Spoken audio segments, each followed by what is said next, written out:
Aujourd'hui, nous allons parler de la phrase. Alors, qu'est-ce qu'une phrase? Pour définir correctement une phrase, suivez bien avec moi les exemples suivants. On va commencer par le premier exemple. Mange, souris, la fromage. Ici, la phrase n'a pas de sens. Donc, les mots ne sont pas dans le bon ordre. On n'écrit pas la, on n'écrit pas deux déterminants. On n'écrit pas un nom commun sans déterminant. Alors, on doit mettre en ordre les mots. Donc, la souris mange le fromage. Alors, la première partie de la définition de la phrase, donc une phrase est une suite de mots organisés. Donc, les mots doivent être organisés. On passe maintenant au deuxième exemple. Le chat prépare un gâteau. Est-ce que les chats préparent les gâteaux? Donc, les chats ne peuvent pas préparer les gâteaux. Donc, ici, ce n'est pas une phrase, car il n'a pas de sens.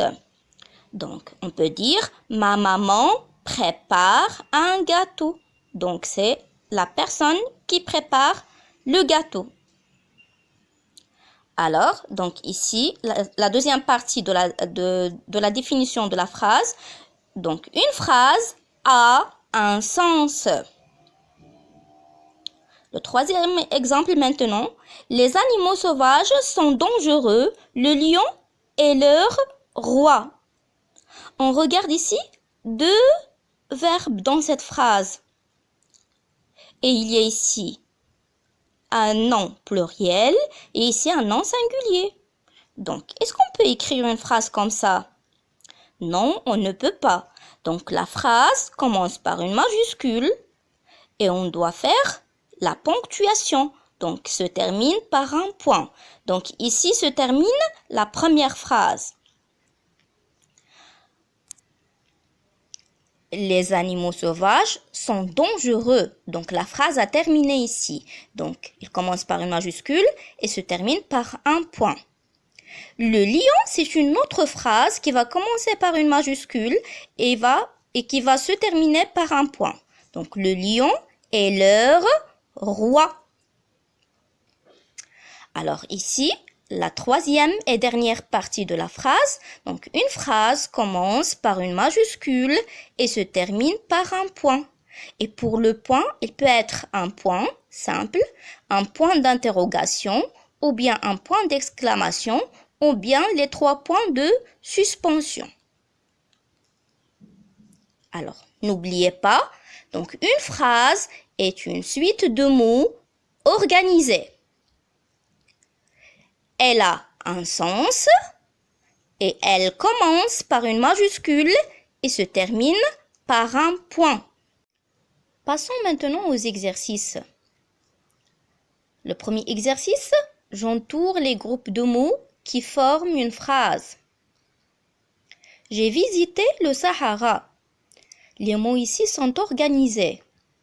Ils ont un sens. Ils commencent par une majuscule, mais ils ne se terminent pas avec un point. Donc ici, ce n'est pas une phrase. Ils habitent un village. Les mots sont organisés.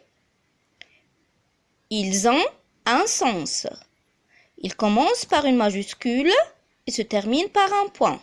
Donc, c'est une phrase, on va entourer. Gare, je, voiture, là. Ici, les mots ne sont pas bien organisés. Donc, directement, ne sont pas ou bien ne forment pas une phrase. Les enfants écrivent une histoire. Donc, les mots sont organisés. Ils commencent par une majuscule et se terminent par un point. Donc, c'est une phrase qu'on doit entourer. Connais-tu le chemin de l'école? Donc, les mots sont organisés. il commence par une majuscule et il se termine par un point. Donc, c'est une phrase qu'on doit entourer aussi. Range ta chambre. Les mots sont organisés. Ils ont un sens. Mais ici, on ne voit pas la majuscule, donc ce n'est pas une phrase. Quelle belle histoire! Donc les mots sont organisés, ils ont un sens, on comprend que l'histoire est belle. Il commence par une majuscule et se termine par un point. Donc on doit entourer. Mangez votre soupe. Donc ici les mots sont organisés, ils ont un sens. Ici on donne un ordre à plusieurs personnes de manger leur soupe. Donc il y a une majuscule et il y a un point. Donc c'est une phrase qu'on doit entourer aussi. On passe maintenant au deuxième exercice. Je forme une phrase à partir de chaque série de mots. Le drapeau, chaque matin, les élèves saluent. Donc, pour bien former la phrase, on doit chercher le verbe. Parce que le verbe, c'est la base. Et après, on va chercher le sujet qui va faire ce verbe et on classe les compléments.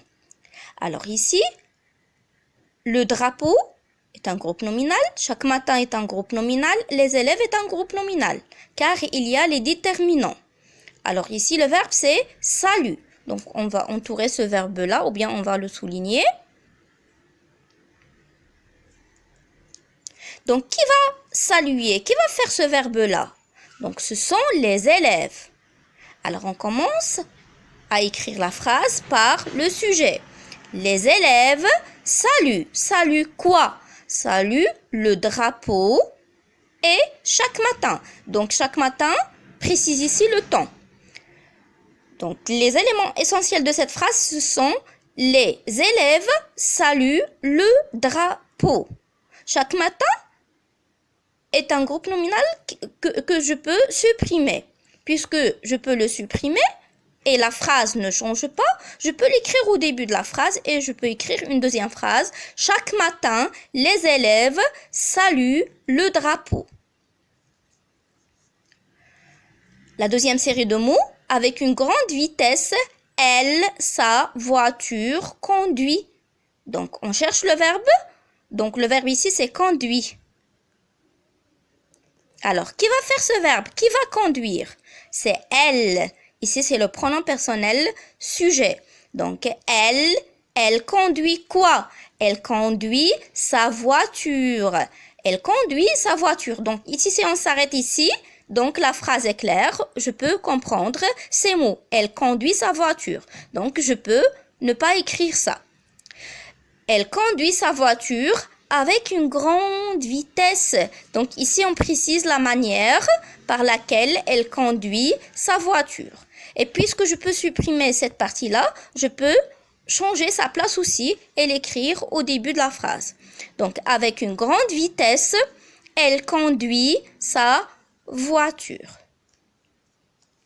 J'espère que vous avez bien compris cette leçon.